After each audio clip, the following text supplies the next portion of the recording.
Okay, let's hope that'll do it. We are on Daf Chaf Hey Manaf. Shomeres Yavam. Shomeres Yavam Shalom Lo Nechasim. Shomeres Yavam who got property. Moedim Beisham, now she got property as inheritance, which she inherited while she's a Shomeres Yavam. So Moedim Beisham and the Beisil she moches no says Kayam. Both Beisham and Beisil can see she can sell and give as she pleases. In other words, she is totally in charge of her own property at that point. While she's married, of course, she's not. Her husband has jurisdiction over her property. But while she's a Shomeres Yavam, she has total, complete jurisdiction over her own property to do what she pleases. The Yavam has no right to interfere. Okay? So, Mesa, what happens if she dies before Yibum, in the state of Zika? What do you do with the ksuva and the property which the ksuva is the stuff which her husband owed her. Her husband, the it's property she brought into the marriage, but she takes back out of marriage. Right? That's nichse milog, nichse tzom bar, so stuff which is under lien to her. So, or not under lien, under her ownership.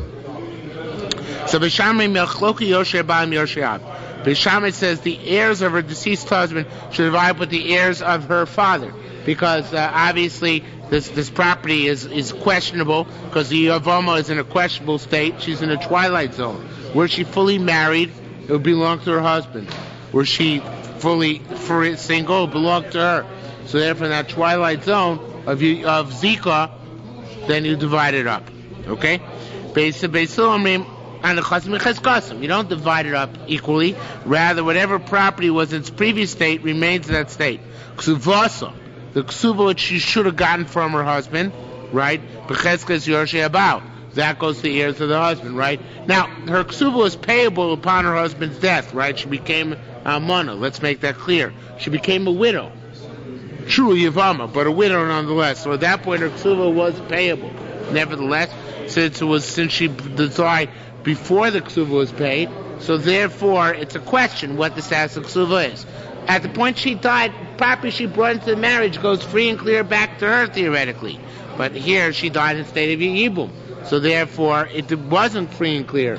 So there Rabbi Shammai says divide up. Beisil says keep everything in its previous state, meaning that the ksuva remains by the heirs of the husband, and the chasim and the property which comes in and out with her remains in the domain of the heirs of her own family, meaning her father. Okay, it says we're hachat omer moichem and osenes v'kayim. Now, Mesa Maya said and the ratio he said that she has the right to sell and give as she pleases, and that what happens if she dies? The question that arises what to do with her ksuva. So that sounds like she's in charge, right? Everything goes after her. Well, here you say, yet in the Sefer say, Yachloki Yoshabam Yosheab, that the heirs of the husband divided with the heirs of the father, according to Beis Shammai. That sounds like that there's more of a case of a classic marriage, right?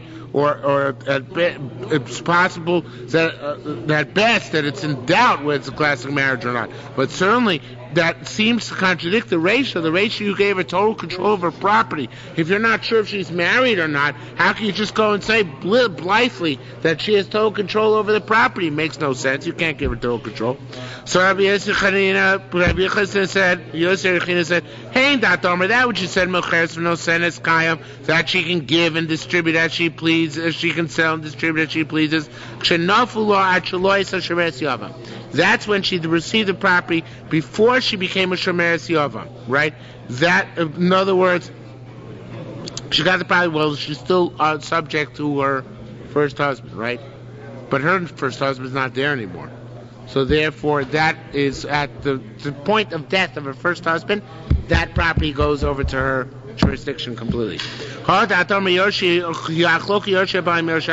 what you said, you're unsure what to do upon her death, and you should split up between the heirs of her husband and the heirs of her father. the Mishnasi Shomeres Yavam.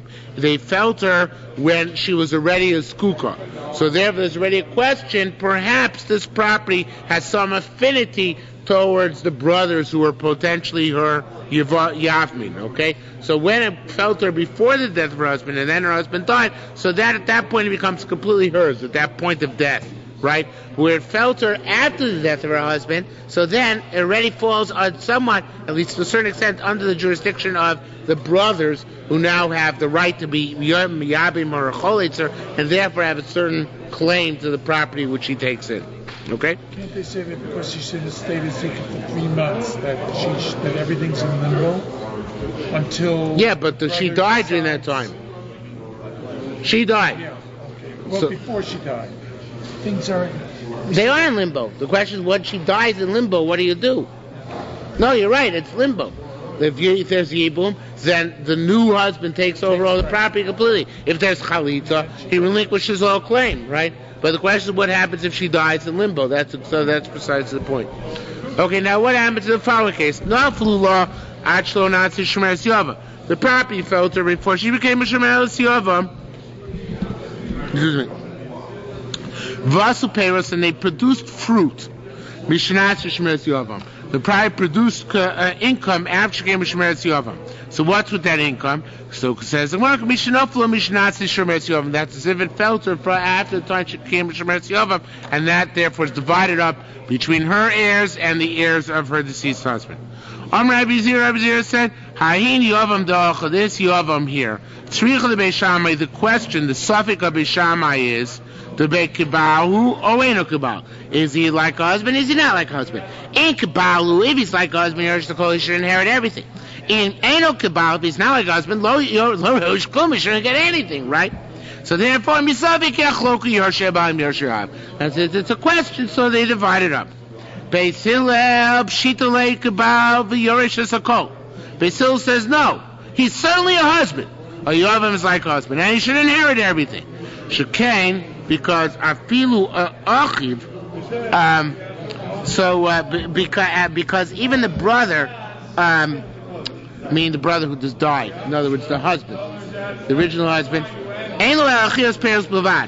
he doesn't, even during his life, even the deceased husband during his lifetime only had the right to eat the fruit of the property which his wife brought in, right? He only had that right to eat fruit. He didn't really own it. It just was under his jurisdiction. So therefore, but nevertheless, that's enough to be considered to be a husband. So here too, you don't need to have full and total ownership in order to be a husband, and therefore Beis Hillel is willing to consider the Yavam to be a husband, right? And the nafkamina is, of course, according to Beis Shammai, since we don't know if he's a husband or not, so it's a suffix you have to divide up. But according to Beis Hillel, since a husband himself has only tenuous hold on his wife's property, the hold of a Yavam is that tenuous hold is sufficient to consider him a husband, and therefore whatever was in his chazaka he gets to retain. The woman's side has to prove that he's not a husband in order to try and divide up the property with him. Okay. We really don't know what his intentions were. I mean, she died before... Well, he doesn't have to say what his intentions are. He can say, I don't know what my intentions were. So I didn't decide it. He doesn't have to, put his cards on the table. Prove to me what my intentions were. Go ahead, try. So, time Rabbi Yeshua. A new issue. Rabbi Yeshua taught us, if the heir, whatever heirs inherit her ksuva have to bury her when she dies. In other words, she died while she was a Yevama. She had no kids, right? She has no husband. Obviously, nobody wants to pay for the funeral cost. So who pays for the funeral cost? The side which gets her ksuva, because that's part and parcel of the ksuva. It says in the ksuva. It doesn't say anything, but the idea part of the ksuva is that you have to pay for your wife's burial if she dies. Okay? So Rabbi Yossi said, I understand. We're not to Rabbi Yossi to have taught us the spirit, so we would have had a suffix about it. What do you think? Just because she has no ksuva, because she died and never collected, she doesn't get buried? The kasha, I have a difficult. Ilu isha she'en lo ksuva, she'ema ein lo kfura. If a woman for some reason doesn't get her ksuva, does she not get buried? Isha hava pi she'en lo ksuva, yesh lo kfura. A woman, if she doesn't get her ksuva, she still gets a kfura, right? She still gets buried. So says the Gemara, no, that's true. But here it's different. Im yesh lo ksuva, yesh lo kfura, im ein lo ksuva, ein lo kfura. That's true about a full-blown wife. A full-blown wife. Even if she doesn't get a ksuba for some reason, she predeceases the husband, right? So still the husband has to bury her, right? But this is not a full-blown wife. So the Yava might say, I don't want to bury her. She's nothing to us. She's a deceased sister-in-law. Who cares, right? But that's what I should say. Nevertheless, despite the fact that she's nothing to you, you still have to provide for burial because you're inheriting her ksuba. Okay? Says the Mishnah further. Halachadal kinsa. Once you marry her, once you take her in as Yiva, Maharek Ishel Chodover, she's your wife for everything. The one caveat is that the ksuva is under lien to from the first husband's property. Now that sounds like an advantage for the Yavam, right? Because the lien is on the first husband's property. In reality, it's a major bummer for him. Because that means all of the first husband's property is under lien for the ksuva. So even if even if his deceased brother was rich, a wealthy real estate magnate, and owned millions of acres, he can't sell any of that or develop. Can't sell any of it because it's all under lien to her ksuva. Because her ksuva is all on the property left by the first husband. Okay, so it says so. What can you do? So Kate Saruo said, Kones, what does the guy do? He does, so cool. He does Yibum. I don't think it's in the Bible either. He does Yibum. He takes her in. Megarish. Then he divorces her. Machzir and takes her back again. And that way, when he takes her back again, he stipulates, now I'm taking you back. But, I'm only going to keep your ksuva on the normal lien. Not all your first husband's property is under lien to your ksuva. Just a normal lien of a ksuva, which means I can sell my discretion whatever property there is. What if he's a Kohen? Okay, he's up to Crete. Although we'll give an answer. And she either that, or even though it says vihi, it's either or. Or she can write a receipt on her ksuva. She writes a receipt on her ksuva. She says it's if I got my ksuva ready. So therefore, it's no longer under lien. It's a legal fiction. Part was really basically saying, I guess it's simple, but I never really thought about it. When you say I say yeah, that means permanently that losa doesn't exist. Right. At least in this case. I don't know if it's applicable anywhere else. I don't know if you can take a principle of this for all of Shas. Yeah. To me, it's smart to say that it's only so far as the assay is present. But I mean, look, is this not? Even if you didn't divorce her, what makes the next be on mutter?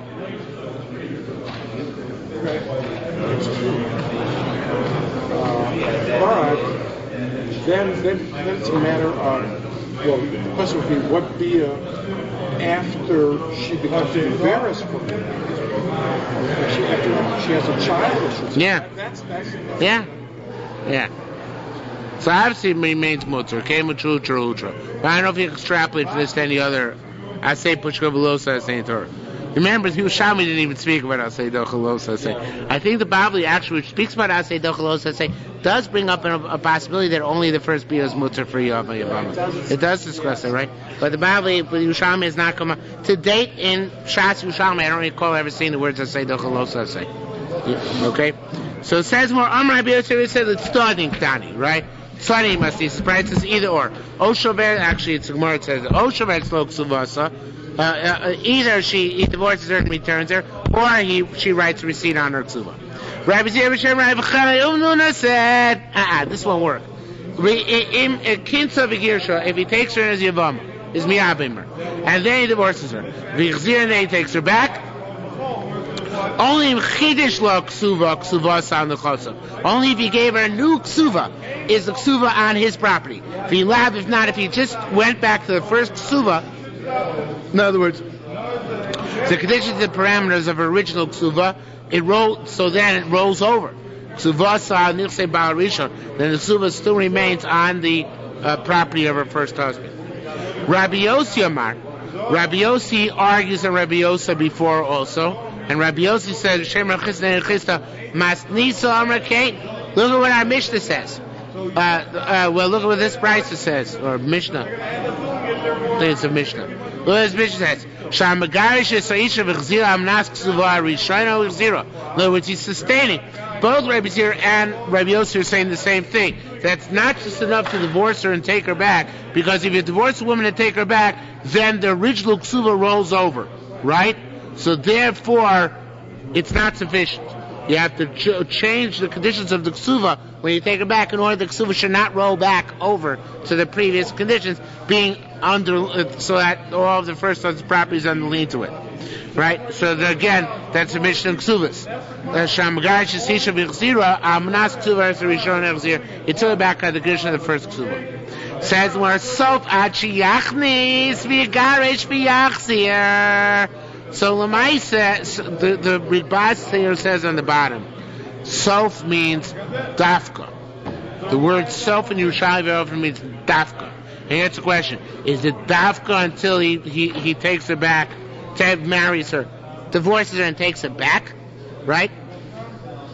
Is that dafka? Meaning, is that even with the Ritbaz, it's still a little bit difficult to understand what the line means. But it's going back on the Tzol Rabbi Yossi, the name of Chisda. He's saying, is it not clear? It's obvious. Again, I don't know if it exactly to the words here, but what it means here is that is it not clear to you that it's not enough to be miyabim or divorce or take it back? I'm coming to tell you a bigger chiddush, or Rabbi Yosef Chizkiah is going to tell you a bigger chiddush. That even if you took her in, divorced her, and took her back, in chiddush l'ksuva on the chasa, only if you write her a new ksuva with new conditions, then it's on the property of the second husband. Vilna, if not ksuva, so nichse bal rishon, the reverts to the property of the first husband. So again, I don't know. Even after Ritbaz says that the word sof in Yerushalmi means dafka specifically, I still know how to read that line precisely. But the bottom line is, the Gemara is saying that these two Amoraim are coming to stress it's not just enough to divorce her and take her back, but you have to divorce her and take her back with a new ksuva, and that'll cancel the first ksuva's lien on all the property of the first husband. If he does yibum and then divorces her, what happens to her first ksuva? If he takes her, then he has to pay it. If he didn't pay it, just immediately remarries her. So then the first ksuva goes back into effect unless they stipulate otherwise. That's what I'm saying. So if he has to pay her demei ksuva, so what's the advantage of that? I mean, he has to pay. No, because they both know he's going to remarry her. All right. They both know it's just a legal fiction to get out of the onerous conditions which ksuva imposes on them. Like selling chametz. Okay, but it works. It's a legal fiction which works. Now, that's true, selling chametz, that's right. Now, the next one, nobody understands. The Korbaneda, Pnei Moshe, Yorach HaShulchan, and his Mei Chamayim. Everybody goes crazy trying to understand it, but I think I do. Says the Gemara, Rabbi Zir Shir Rabbi Nuna said, Omer, Arusa Shemeitza Ein Lo Ksuva. And Arusa who died, a woman who's only affianced, betrothed, and not fully married, doesn't get a ksuva. Now, everybody goes crazy here. You know, what do you mean she doesn't get a ksuva? Why should she get a ksuva? And we paskin actually, what's the chiddush? She should get a ksuva, right? What? Arusa never had a ksuva, right? Only an Nesua gets a ksuva. So the Mei Chamayim says that no, this Yerushalmi is going like Pino holds Arusa does get a ksuva, should get a ksuva. But this Arusa should get a ksuva, but that's only, of course, if he dies, but not if she dies. And here she died, right? So of course she doesn't get a ksuva. She died, right? Isn't that obvious? He died. So what does Yerushalmi say? Even you say Arusa normally gets a ksuba. Isn't it obvious if she dies she doesn't get a ksuba? What's she getting? Who's getting? Wait, tossing money in the grave with her? You can't take it with you. Right, can't take it with you. So I want to tie it like this. The Havin is like this. This I think it's actually very long to Yerushalmi. Hey, take a look at the next line. I think this is the way to read it. Shlohut sheli nase l'shuk, because she was never permitted to marry to the marketplace. That's why she doesn't get a ksuba. She died in bondage, in marriage, so the ksuba only get if you get widowed or divorced and are free to marry. Now here the Yerushalmi explains the Havamina. Don't look at her as if she was divorced and she should get a ksuba. That's an amazing statement Yerushalmi is making. What do you mean, don't look as if she's divorced? I don't see she didn't get divorced. She kicked the bucket. Is that obvious? So I think the pshat is like this. I think that what it means is like this. It's pasha to Yerushalmi that if a nesua dies, a woman underwent nisuin dies, of course she doesn't get a ksuba. What ksuba should she get? Who's going to get it? But if an arusa dies, an arusa is not fully married, right? The nafkamina is that a nesua, her husband inherits her if she dies. But an arusa, who inherits her if she dies? The father. So the havin is like this. Yes, a nesua should not get a ksuba if she dies, because she can't get it, and she's already totally severed from her family, so their family shouldn't receive it either. But I might have thought an arusa gets a ksuba, not that she gets it, she's dead, but that her family gets it, because there's still an affinity between her and her family, so her estate still exists. Again, when an nesua dies, there's no estate to give it to. Not her, not any estate, because her estate is her husband. But an arusa has an estate. Her husband, because she still was not yet fully married by her husband. So the havamina is, I might say it's as if she got divorced. And just like a divorcee gets the ksuba, so to here, she should get the ksuba, not her, but her estate. That's saying it, no, because the ksuba has a stipulation. Ksuba's only get a ksuba if you if the woman has the right to go marry somebody else. And since she's 6 feet under, so therefore she can't go marry anybody else. That's why she doesn't get a ksuba. On the technicality that she's not around to marry anybody else, not because there's nobody to collect. Her husband to her father's house could have collected the ksuba. That's what I think Yerushalmi is saying. Okay, so again, everybody looked at it. Of course, Arusa doesn't get a ksuba. What's the chiddush, right? And the Nesua doesn't get a ksuba. Arusa doesn't get a ksuba. So I'm telling you that I think that the Yerushalmi is saying that no, it's pasha Nesua shouldn't get a ksuba. That's true. I mean, the estate of the Nesua, she doesn't have an estate. The chiddush is that even the estate of Arusa doesn't get a ksuba. Okay, so that's what I think it's saying. That's what I have to say. Ain't lo ksuba. That's what I have to say. There's no ksuba. Okay. How's it sound? Not bad, huh? Mitzvah v'gadol yabin. As far as going into the big day sheish on Yerushalmi someday. Mitzvah v'gadol yabin. It's a mitzvah. Now we have 3 mishnayos back to back. Boom, boom, boom here.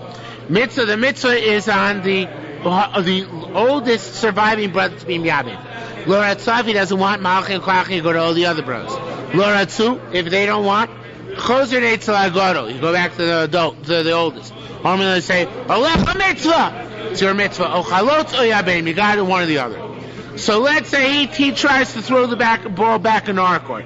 He says, Tola B'Katan. He says, no, let's wait for my younger brother. Actually, Agdil until he becomes an adult. Or B'Katan, let's say the older brother's out of town, and they want to say, let's wait till he gets back, until he comes from Chutzlaritz. Or B'Cher, they say, let's give it to the brothers who are not fully, with it. B'Cher the Shoita. Ain't Shomilo, we don't listen to him. Elohim, we say, Olecha mitzvah, mitzvah upon you. O chalot o yabeim, whichever one you want to do, but he must do it. Ha'choletz li yibimto. Ha'locha zayin. So this chalitza, page 50. Ha'locha zayin, the last mission on the page. Ha'choletz li yibimto. Somebody does chalitza on his yivama. Hareu kecho binachid. So now, there's property to be inherited, right? Property of the deceased brother. So no brother. Even the guy who did chalitza, you might think he has an advantage over the other brothers in acquiring the property. He doesn't. They all are equivalent. Is like all the other brothers l'nachlo. It's equitably distributed among all the brothers, both the one who did chalitza and the other ones. Im yesham av, if there's a father around, then the deceased brother's property goes first to the father, because the father is an heir before brothers. However, if on the other end he does the yibum, he gets his brother's property. The guy who did the yibum. Rabbi Omer, regardless if he does yibum or not, he may show off if there's a father, and the chasim shall show off. The property goes to the father, regardless of whether the yibum was performed or not. It's a big chiddush. More is going to explain why. Says More, is it obvious? Isn't obvious that if you did chalitza, then you're no better than any other brothers, right? That everybody gets equivalently. No, shalot talma. You shouldn't say what you might have said is chalitza ziptur and bia ziptur, right? Chalitza takes the ibam out, and bia takes the ibam out of zika. Well, just like if I did bia, I get to get my brother's property because I exempted her from her state of zika. The kavasa, so too, so too, if I did chalitza to my yavama, I should merit my brother's property. That's why I have to say, no tricks. He's just like one of the brothers, and therefore he doesn't get anything more than that, because now his important portion isn't equal with theirs.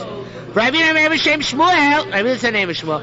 I said Mimer v'yivimto. You only did Mimer. Mr. Zugan, you know what Mimer is now? Okay. The art scroll Mishnayos. What?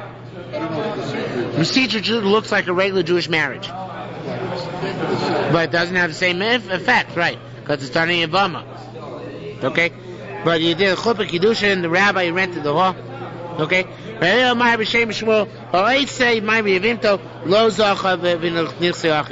is not sufficient to inherit his property. And even Beis Shammai holds that Mimer is a mixas kinyan. It's a partial kinyan. They agree that it's not kinyan enough for you to get advantage in the property of the deceased brother. And Rabbi Shimon also concedes that Rabbi Shimon is one who says, I know what Mimer does, but either does everything or does nothing at all. But in terms of inheriting property, he doesn't inherit it. Why is that? Probably because of the concepts of amoitz mechaver lavaraya.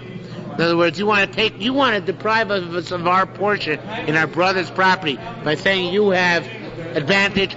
Prove to us that you have advantage. If you can't prove it to us definitively, halachically, so we all retain equal rights. It's probably something like that.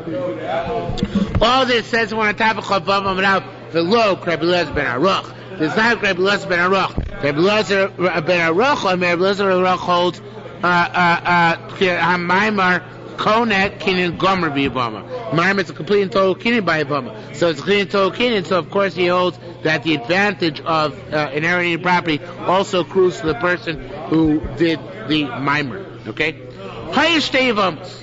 Now, this is one of our interesting cases. The guy is an idiot case. He had two Yevamos. Asa Maimar Bezu, and they're from one brother. And he did Maimar on one, and he did B on the other. Right? Now you'd say, for sure you should get the brother's property, right? Ma'avshach. Ima Maimar, he's scared no matter what. Either he did Maimar, and that works. Ima B, he's scared, he did B on it, that works, right? No matter what, you should get the brother's property. He might have committed an affair, but hey, he gets the money, right? So it says, Rabbi Yosef said, no, since he can stay married to either one of them, because we don't know which is valid. So there, he gets a divorce, two divorces and two chalitzas. Since he has to divorce both of them, the chalitzas of both, he's up the creek. Does it depend which one he does first? Yeah, it does. Yeah. And he had done Bia first, he wouldn't have had this problem. But he did Maimar on the first and then Bia on the second. Right. The idiot factor comes through. Yes. Why did he because they were both co-wives. Same husband. Same deceased husband. Not two separate brothers who died. One brother who died. And he tried to take both of his wives. Okay? And he did it the wrong way too. He did first Maimar and then Bia. Had he done Bion, then Maimer would be able to keep the one we did Bion. But since the first one he did was a Safek, Maimer, so he has to get rid of both of them. So anyway, the stupid idiot, he doesn't deserve the property. It's a Shmo. It's a moron and a Shmo. Says the Gemara, since you can't keep them, therefore he doesn't get the property. Rabbi Yitzhak Bar Tavli B'Shem Rabbi Eliezer said, time of the Rabbi Yehuda, why is Rabbi Yehuda sold that the property goes to the father even if Yibum occurs? That even if there's Yibum, the father inherits the deceased brother's property. It says, I'll tell you why. Because it says, Vayah B'chor Shatele. It says that the B'chor which is born will have to will be affiliated with the deceased brother's property, right? So Makishul B'chor. So it's like a B'chor. It's the palindrome even situation in B'chor. Ma B'chor Eina Yesh B'chayovid. A B'chor does not inherit during his father's lifetime. Abzu Eina Yoresh B'chayovid. So too, this brother doesn't inherit during his father's lifetime. Now I made a little bit of a mistake just a moment ago. I realized that B'chor is not referring to the born child. It refers to the Yavam.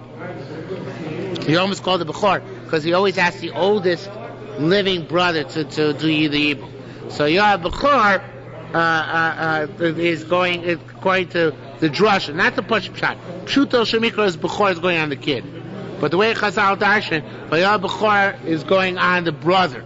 And the brother gets the property. Yokom Hashem Achiv Anachla, he gets the property which is left over from the deceased brother. But Rabbi Yehuda says it's like a B'chor. A B'chor only inherits in the absence of a father. So too the Yavam only inherits in the absence of his father. Right? But if the father's around the father, both the Yavam and the deceased brother, so that the father gets everything. So it says more, wait a minute, a B'chor does inherit double after his father dies. So even if the father's alive, at the time the Yibum occurs, let's say after the father dies, so then all the property which came from the dead brother should go to the Yavam. Says more, Rabbi Zir, no. Rabbi Zir said me no. Let's extrapolate further. Ma B'chor lo yorash, says Yoresh, but it should be Yorash. Ma B'chor lo yorash, if he didn't get the Yerusha, B'shor Shoroy Lirash, at a time when he should have gotten the Yerusha, should be 3 words added in here. Od Eno Yorish, he cannot be Yorish subsequently. Avzeh, so to Eno Yorish, B'shor Shoroy Lirash, so to this Yavam. If he loses out at the time when he potentially could have gotten it, Od Eno Yorish, he doesn't get it later on. In other words, there's only one point in time which he has any advantage. At that point of the father of the brother's death. If you can't cash in on that advantage according to Rabbi Yehuda at that point, you can't cash on it later on. It's either then or never. Okay? That's similar to B'chor. But B'chor, for some reason, when he inherits, does not inherit double, so he can't get the double later on. Doesn't work. Okay? Let's say there's no Yibum situation, just the B'chor dies, and then the father dies. There's no Pishnayim. There is no Pishnayim. There's no Pishnayim. So this is a unique case. You're saying here is a Pishnayim. Well, here the Torah is giving Pishnayim. The Torah is giving the Yavam his original portion plus the portion of the deceased brother. But that's only according to Rabbi Yehuda, only if there is no father around. Okay? If there is no father around, then he agrees with Rabbanan.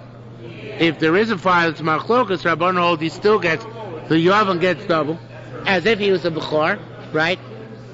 Because he's getting his portion and the deceased brother's portion. Rabbi Yehuda holds, no, if there's a father around, he doesn't get double. Okay? Says Rabbi Abba Bar Kana, Rabbi Chia Barashi, B'Shem Rav said, how look Rabbi Yehuda, if the father goes to the father. Rabbi Shimon Levi Amar, look Rabbi Yehuda, the father goes to the father. Rabbi Avo, Rabbi Yehuda, Rabbi Yehuda, look Rabbi Yehuda, the father goes to the father. You know, if we say so many people say that law that way, we certainly don't pass in that way. Rabbi Yehuda said, Zinin Zaki Asis Kumi Rabbi Yosha. Many times I said Rabbi Yosha, for Lo Shas B'Noyad the Mills. I never heard him say that we pass in like Rabbi Yehuda. Amalei, so he said, so Rabbi Abo retorted. He said, Amalei V'leis Barnash Du Shama Mila. Isn't there times that somebody hears something with V'leis Chavrei Shama Lei, and its friend doesn't hear it? I heard it, you didn't hear it. But nevertheless, the halacha does not go like Rabbi Yehuda. Okay? Halachaches. Ha'cholet tzivimto. Now, the Nachlas Tzvi has a gazillion pictures on this Mishnah, but I think we can do without the pictures. We'll see if we can. Ha'cholet tzivimto, somebody does chalitza to his Yevama. He did chalitza. Who wants to B'krov say he's not allowed to marry her relatives? V'asur B'krov, she's not allowed to marry his relatives. Who is he not allowed to marry? Bima, the mother. Ve'emima, the grandmother. Through the mother. Ve'avir, the grandmother through the father. Bita, the daughter of the chalutza. If she had a daughter through some other husband, right? Because she had a daughter through the deceased husband, there would be no chalitza, right? Bas bita. By the way, it's an important thing to realize. I mean, obviously it's obvious, but we don't just think about it. This woman could have had a gazillion kids from prior marriages. If from this marriage with this husband she has no kids, she has to undergo yibum, right? Because it all goes by the father.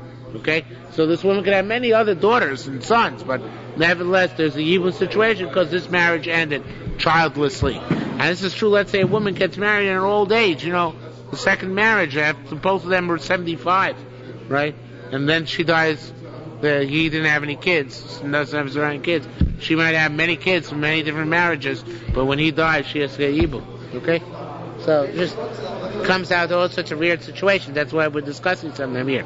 So again, he's also since the brother did chalitza on her, he's not allowed to marry her mother and her grandmother, either through her father or her mother.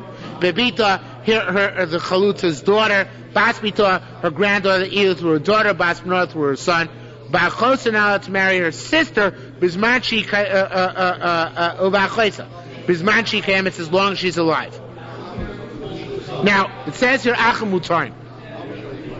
The way that Baz will learn the Yerushalmi later on is Achim Mutarim means the brothers are not mutter in any of the other ones, only in her sister. He's also to marry the Chalutza's sister, right? That's obviously true. But when it says Achim Mutarim, you might thought it goes back on all the relatives of Chalutza, her mother, her daughter, grandma, grandmother, granddaughter, and that they're all mutter and all that, because they didn't do the Chalitza. So why should they be also? But the Yerushalmi is going to hold no. The Achim are only mutter in her sister, but not in any of the other Arayas. Now these are all Takonis to Rabbanan here, it's important to know. With the right that you can marry a Chalutza's sister, you can marry a Chalutza's mother, a Chalutza's daughter, it's listed to Rabbanan. Okay? Because Rabbanan looked at it and wanted to make it as if it was a marriage. Right? As if the Chalitza was a Gerushin, and therefore they asked all these things to Rabbanan. Okay? V'asura ba'avi, now she's also to marry the Chalutza's father, ba'avi aviv, his grandfather, bivno, his son, ben beno, his grandson, ba'achiv, his brother, or ben achiv, his nephew. Mutar adam krovat saras chalutza. So a person is allowed to marry the relative of the co-wife of his chalutza, but aser b'tzaras krovat chalutza, he's also to marry the co-wife of the relative of his chalutza. Okay, if chalutza had a co-wife, he can marry the co-wife's relative. But if the chalutza had a relative, he can't marry that relative's co-wife. Okay, so then these are all Yisurim D'Rabbanan. Says oh, this is because you performed chalitza, halo chalatzlo, mesa. But what if you didn't do chalitza and the Yevama died? Mutter bima, you're allowed to marry her mother. Why is that? Because remember the Yerushalmi Shita that if the Zika doesn't come to any fruition because the Yevama dies, so it's as if there was never Zika. So there's never Zika, so of course you'll have to marry the Yevama's mother. You had no relationship with the Yevama. That she should be also on her mother. Rabbi said, Rabbi Yaakov Racham Shem Rabbi Lezer. That's why Yaakov Racham said, name Rabbi Lezer. Shemeretz Yovam Shemeitza Mutar B'ima. Shemeretz Yovam dies, you're allowed to marry the mother. Rachel came Shemeitz, but Zikos on here too, since she died, and since actually she died, it should be. But the Zikos, so the Zika is cancelled. Okay. Now Ravun Shamalamim Basra. Ravun holds this in the Mishnah itself. And this is where this Ritbaz comes in, which I told you about before. It says about Choysim Ismanchi Kayemes V'Achi Mutarim. It says the Chalutz is not allowed to marry the Chalutza's sister as long as Chalutz is alive, but the brothers may marry her. V'Achotza Eitzel Achim Lo Kemesoi. the sister vis-a-vis the brothers, is she not as if she is dead? It's a very strange thing. What it's saying is that if I do chalitza, if one brother does chalitza to the chalutza, right, then vis-a-vis the other brothers, the zika never existed, right? So vis-a-vis the other brothers, since the zika never existed, they are allowed to marry her sister. Vis-a-vis him, it's forbidden, right? Because vis-a-vis him, he did chalitza to her. What a chalitza, the zika existed to all the brothers. Yeah. Don't we have a principle that once the zika existed, even after it's broken, it's as if it existed all along? And the same Mariah is Well, see, that's what the Baz says, that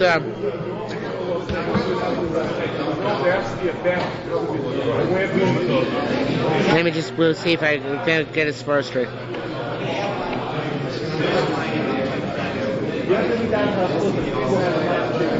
Yeah.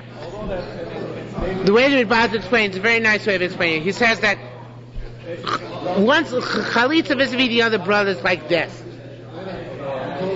What happens if somebody's wife dies? What happens if somebody's wife dies? Are you allowed to marry the mother-in-law? The wife's mother? Even after your wife dies? This destroys the zika altogether, right? Both vis-a-vis him and vis-a-vis the brothers. Chalitza, vis-a-vis the brother who did chalitza, it's as if he was actually married to her, right? And therefore, he can't marry her, he's forbidden.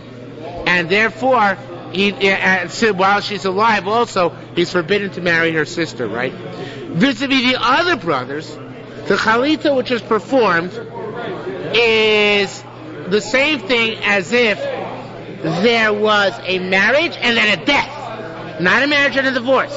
Vis-a-vis the brother who did the chalitza, it's marriage and divorce. And therefore, even after he did chalitza, he's still forbidden the sister. But vis-a-vis the other brothers, they made it like marriage and a death, right? And therefore, they're permitted in the chalutza's sister, even though they're forbidden in the chalutza's other arayos. And the svara. What's the svara for that? What? What's the svara? Why should it be marriage and death and not marriage and divorce? Well, I guess because I'm not sure 100%, but let's say that it has to do. Let's assume that it has to do with the nature of what chalitza is. In other words, chalitza whether chalitza is a kinyan or ptur, it's only vis-a-vis the brother who did it, right? So therefore, vis-a-vis him, it's like it was a marriage. Vis-a-vis the other brothers, and remember, it's all the rabbanans, not the rices. So vis-a-vis him, it's like it's a marriage, right? But vis-a-vis the other brothers, they never had an affinity to the zika. I mean, I shouldn't put it that way. The zika never had any actual direct impact upon them, because they neither did yibum nor chalitza. So at best, Chazal could never really affix to them the appellation of married to the Yevama. So therefore, what they could do, however, the best way they could answer it is to say it's as if there was a marriage and that they died, and there was a death. I don't know. I'm still not making 100% clear, but I think it's along these lines. Since he did something to her, so Rabbanan can say, it's as if he's married to her and divorced her. Since the other brothers didn't do anything to her, so if they can't say it's as if he's married and divorced, because that's too much of a fiction. But they can say it's as if there was a marriage and then a death. Okay? Why is that? Because the fact that there was some affinity between them allows them to say, at the time chalitza, as if there was a marriage and then a divorce afterwards. But since they never had direct access to her, so therefore they had to put them a notch down. And they put them a notch down by saying it's not chalitza and divorce, like a marriage and divorce, but like marriage and subsequently death. It's still not. It basically boils down to Rabbanan wanted to downgrade them a notch from there. I keep thinking of Zika as tainting. The brothers. Yeah, but they're not as tainted. That's exactly Yerushalmi's point. They were equally as tainted before the brother did chalitza. Yeah, but they didn't. But it's chalitza. No, but it's chalitza which causes the Isser, not the Zika. That's I think the point of the Gemara. First line of the word is Mivnei Shecholat Lo. So that's the stress. That's the chalitza which does it, right? But if had she died, there would not have been all these problems.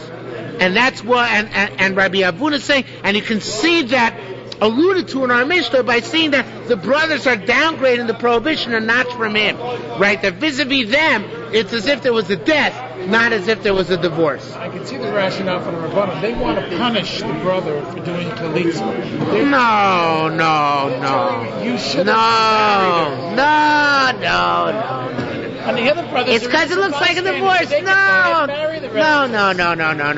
Sounds like it. No. First of all, again, the Yerushalmi holds that the Bibli holds that the brothers can marry all the relatives, but the Yerushalmi does not. Yerushalmi holds the brothers can only marry the sister of the chalutza, not any of the other relatives. So that argument wouldn't hold. It will hold the Bibli, but not the Yerushalmi. Secondly, I don't think it has anything to do with punishing them. It's because it looks like a divorce. So people get mixed up. If they see a chalutz can go and marry the relatives of chalutz, they'll think a garish can go and marry the relatives of the grusha. So that's why they did it. You might not make that comparison, but others might make that the comparison. You don't like it? Okay. Sorry. They're sticking to the brother. They're sticking it to the brother. Okay. Says Gemara, Asura, she's lost the second wife of the Bible. Asura, she's lost her, but Avi, and his father, his grandfather, Bivno, and his son, his grandson, of Achiv, his brother, Ben Achiv, and his nephew. These are rights to Rabbanan. Grandchildren and grandparents are rights to Rabbanan. They even answered our rights to Rabbanan in this case of a chalitza. According to Dr. Spindel, because of a knas. According to us, because it looks like a divorce. Well, Harry, through that from our Mishnah, of course, we just quoted that in the header, but now the Gemara repeats it. These are all to Rabbanans. To see their shnios by a chalitza. Now, this is the way to read our Mishnah, as it reads in front of us. Obviously, there was some alternate girsa, which we don't have. So, person is allowed to marry the relative of the co-wife of chalutza, but us is forbidden to marry tsaras, the krovas chalutza, so the co-wife of the relative of his chalutza. So I have to marry the relative of the co-wife of his chalutza, but not the co-wife of the relative of his chalutza, of his chalutza's sister. This is that proves that Rav Yehuda said name Rabina. Kavachomer. Ma chos chalutzaso shemidivreim naslo chachamim tzara.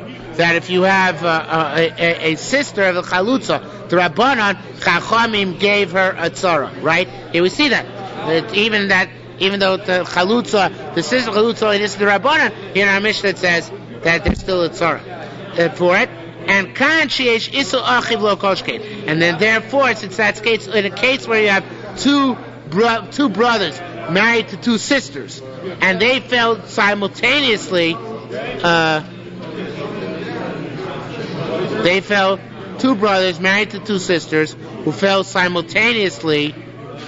Well, there are four brothers. Two brothers married two sisters, and then they fell simultaneously to the other two brothers. So there too, Chachamim certainly made it also for the two sisters to get yibum. They both have to get chalitza. In other words, if we go so far as to say a case where that the chalutza's sisters co-wife is usher, right? So certainly when two sisters fall simultaneously to yibum, that they're both usher, they have to chalitza on both. Okay? So it's chalitza on his to his yivama.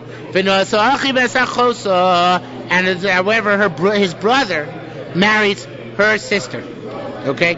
Now, umeis, we have to take no choice.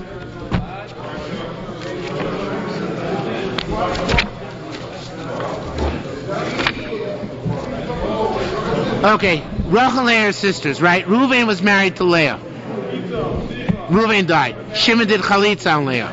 Then Levi married Rachel, who was Leah's sister.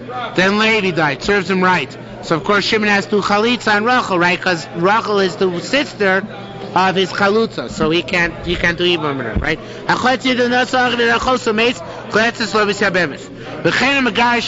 Same idea here. Reuven was married to Leah, right? Who was married to Leah, and he divorced her. right? And then Shimon, his brother, married Rachel, Leah's sister. Then Shimon died. So Reuven can't do anything to Rachel because Rachel is his divorcee sister, and his divorcee is still alive. So he has to then in that case, he actually doesn't even do chalitza, right? Here, it's an erva. You don't even have to do chalitza on her, right? Just let her go scot-free. In this case, you have to do chalitza on Rachel, right? Because achas chalutzaso is only nisar rabbanon. Achas pushaso is nisar d'oraisa. Nothing is required in this case. The sister of your divorcee. Achas chalutzaso, the sister of the woman who did chalitza, the sister of the rabbanon only. So therefore, on Rachel, you have to do chalitza. You don't have to. Shimon bar Ba, Shimon bar Ba, Bai Kumi Rabbi Yochanan asked for Yochanan, Ma ben Chalitz, Ma ben Garish. What's the difference between Chalitza Garish? She didn't understand the difference. Unless they say, Ma it's over Chalitza Kinyan. Why then Chalitza Kinyan? If Chalitza is a Kinyan, then it'd be like divorce, and then Chalitza would not be required in the case of Achos Chalitza. But it's not. It's a ptur, right? And what's the proof of that? Eina Achichel Mishum Ishto Shel Chalitz. Since that's the case, if the chalitza is done, the brothers are not chayav on her because she was the wife of their brother did chalitza. The chayav because she's the wife of the dead brother, because chalitza is not a kina, chalitza is a ptur. So where chalitza kina would be time like divorce, and it would be an ever d'oraisa, but it's not chalitza ptur. It's ever d'rabbanan, and that's why you have to chalitza on the sister of your chalutza. Okay, Shomeres Yoalam Shakidish Achi Ves Achosa. This is the case we had way back when. I don't know how much we'll be able to. It's only another minute. See how much. I don't think we'll even be able to finish the Mishnah. But here you have Shomer. Rachel and Leah were sisters, right? Reuben is married to Rachel. Shimon did kiddushin only to Leah, but didn't yet do bia with her. And then Reuben died, and Rachel became his Yevamos. So this is the most unfortunate situation. Remember, this is one of the tragic places, right? The name they said. They tell him, wait and see if Levi, the other brother, will do something, right?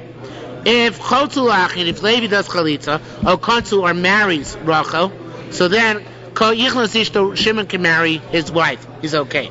However, if Rachel dies, or you poison her, Shimon can take his wife also, right? But if Levi dies, he's up the creek. He's got to divorce his wife, because of the chalutz, because of the Yevama. That's it, but he can't marry the Yevama either, because of his wife. Chalitza, he's stuck, he can't marry either one of them. Okay? Only if his Yevama dies can he live with his wife. But if his wife dies, he cannot take the Yevama. Why? His wife isn't around anymore. Rabbi Yochanan says, Zudi Rabbi Lezer. That's Rabbi Lezer's svara. The more you made. If his Yevama dies, Mutar B'Ishto is allowed to marry his wife, and Meis Ishto, if his wife dies, Mutar B'Imto is allowed to marry the Yevama. Rabbi Yochanan say, Kol Davar Shabam Machmas Gorem, anything which comes because of a cause, Batal HaGorem, Batal Isser. If the cause goes away, the Isser goes away. The Rabbi Lezer, Aval Pisha, Batal HaGorem, Isser Makoma. If the Gorem goes away, the Isser remains.